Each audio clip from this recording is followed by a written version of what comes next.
زمونږ سره په عمره کې یو ملګری و که نه، نو هغه ته مونږ ویل که ته طواف ولې نه کوې؟ وایي جي وایي زما یوریک ایسډ سیوا کېږي. یوریک ایسډ مې وایي سیوا کېږي، زه نه شم کولی. دونه عجیبه انسان و. مونږ چې کله دی را سره و د حرم شریف نه چې کله رالو مدینې منورې ته، نه هوټل کې هغه کمره مونږ له داسې راکړې وه چې 10-12 کسان وو پکې، او زه چېرته دونه خلکو په منځ کې اوسېدی شم په یو کمره کې. هغه دومره ډېر خلک وو، بس یو ورځ نیمه مې تېره کړه، خو ما یاره دا کمره زما نه ده خوښه، ما له ځای بدل کړي. بیا راله بل یو کمره را کړه، ښه وه، ډېره غټه کمره وه، مونږ دواړو له یې راکړه. نو بیا یو ورځ مونږ مونځ له تللي وو، که چېرته بازار ته تللي وو، واپس راتلو، نو هلته یو په لفټ کې را سره یو کس میلاو شو، یو غټ بریف کیس ورسره دی په لفټ کې. اوس مونږ ته وایي چې تاسو د کوم ځای یې؟ کہاں سے آپ؟ بس ما ورته جی بابا هم پاکستان سے. بیا وایي چې یاره پاکستان کې د کوم ځای پنجابیان یې؟ ما ورته پنجابیان یو پښتانه یو. سړی ډېر خوشحاله شو، پنجابیانو نه مې سخت نفرت دی کې ځای شته میاو ډېر شی. وایي ما ځان سره ځای کې زه د پنجابیانو سره نه اوسېږم، ګورې سخت را باندې بد لګي. ما زه ټیک ده، مونږ ځان سره ځای کړو. بیا مونږ ځان سره کیټل وړی و، چای به هم ځان له پخوله پخو. هغه چای ډېر شوقي و، د بلوچستان و. هغه راغلی و د دوبۍ نه، په دوبۍ کې کاروبار و، ښه مالدار و، ښه یو لوی فیملی سره تعلق دی. د هغې نوم نه علمه، ځکه چې سیاستدانان له بیا جوړه شي، بیا پسې خبرې کوي. نو د هغې فیملی سره تعلق و. بیا ډېره مینه پیدا شوه ما سره. ما ته وایي چې یاره زه ستا نه بغیر بل ځای کې نه اوسېږم، که ته مکې ته واپس ځې په هغه ورځ به زم ستا نه بغیر زه نه شم پاتې کېدی. بیا چې کله مونږ مکې مکرمې ته رالو، نو ما به ورته وایي راځه طواف له ځو، حرم شریف له ځو. زه نه ځم، مونځ له به هم نه تلو. هلکه ولې؟ وایي ما ته تکلیف دی، یوریک ایسډ مې دي. هلکه ستا دا یوریک ایسډ ما ته ډېر ګران پرېوته، دا کار دی ګډ وډ دی یار. بیا داسې کار وشو چې یو ورځ ما په زور د لاس نه ونیو، ما شابه احرام راواله ځان سره. مونږ مسجد عایشې ته تلو، د هغه ځای نه احرام تړو راتلو عمرې له. نو دی مې د لاس نه نیولی دی او ځان سره مې بوتل، هلته یې ځان برابر کړو. یو خو یې چېرته په 6 میاشتې کې لامبلي نه و. دا ځینې انساني که نه دا یا د مال نه ناراض دی، مالي لحاظ سره ناراض دی، سست، یا جاني لحاظ سره سست. نو هغه مالي لحاظ سره سست نه و، خو جاني لحاظ سره ځکه یو سړی د دوبۍ نه راځي دلته عمرې له، او بیا هسې ناستي په هوټل کې، دې څه مطلب؟ خو دی سست دی که نه، جاني لحاظ سره سست دی، بدني لحاظ سره سست.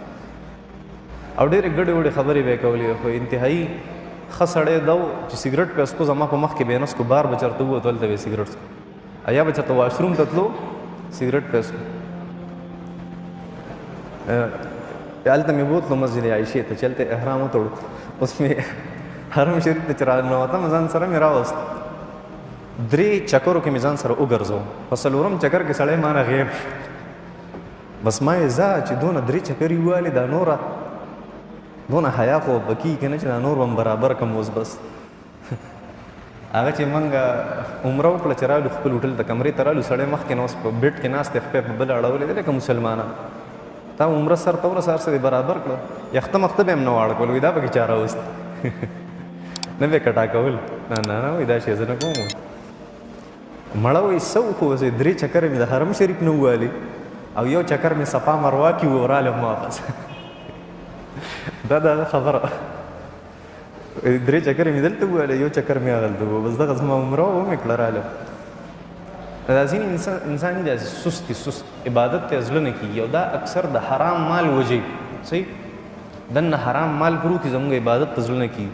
که تاسو خیال کړئ، ممکن ځینې کسان هغه دي چې هغه چې څنګه اذان وشي جومات ته حاضرېږي، فوراً حاضرېږي، بلکې د اذان نه مخکې حاضرېږي، یا بالکل که د جمعې ورځې تقریر ته په مخکې صف کې راغلی حاضري، ټول نه مخکې راغلی، یا که درس قرآن یې ټول نه مخکې ورته ناست، یا که مونځ یې ټول نه مخکې خپل نفل هم کوي، خپل عبادت ذکر اذکار کوي. او ځینې هغه یي که نه چې ورګه د امام صاحب د جمعې په ورځ دا 2مه خطبه شروع کړي، دې له به اخرې ته ورسو. دې ته کله نه کله زه مثال ورکوم، دې ته پاتې مال وایي. څه پاتې مال؟ د فروټ والا ته هم خیال کړي که نه، د مازدیګر کې هغه خاص خاص څیزونه پاتې شي، پاتې مال. هغه به هیڅ حیثیت نه سو کې ته پټه او سو کې ته وړي او سو کې چاله په 10 روپے کیلو چاله په 15 باندې چاله په 80 ورکی هغه په خل دغه خلکو هیڅ حیثیت نه د الله جل شانو په نسبت ځکه دا څه کوي چې دی بنده عبادت بوج عبادت چې پتا کله څومره بوج کنه پوه شي چې دونه زه منافق یم سم منافق عبادت چې پتا څومره بوج پوه شي دومره زه حرام خور یم عبادت چې پتا څومره بوج پوه شي دونه زه ګناهګار یم او څومره چې تعالی عبادت خوند درکو او دا دې چرته امام صاحب ته نه چې امام صاحب نن دا قرتونه ډېر وګدوي ډېر د مونږ د ډېر وګد نه کو چې دا قصه دې کله شروع کړه پوه شي دا کیسه چللې خپل اصلاح وکا ځان برابر کړه دا خبره مې ذکر کوله چې دا خو ځان ته وایم چې زما اصلاح وشي خو هر څه له پکار چې د خپل ځان اصلاح په خپل باندې وکړي چې زه په خپل پسونه اوبو کې یم بل ته چوت تقریرونه کول او جذبات او قصې کول قسم چرته تاریخ خبر راغستل او چرته بس چرته قصه قتل او د یو زین او د بل زین او بل تقریر په خیسته کول دا طریقه نه ده اور بار بار زه شعر تاسو ته وایم صداقت ہو تو دل سینوں سے کھینچنے لگتے ہیں واعظ حقیقت خود کو منوا لیتی ہے مانی نہیں جاتی انسان کې چې په خپل صداقت یې کنه نه دا کړه وړه د اعمال د کردار د گفتار د اخلاق د هر یو څه هغه د خلکو لپاره دعوت ګرځي هغه دعوت یې بس هغه چاته بیا دا قصې نه کوي چې داسې کوه ته داسې کوه ته داسې کوه ته داسې دا یو ضروري خبره ده انسان په خپل باندې په یو څه عمل کې په بل باندې بیا ډېر زیات اثر کوي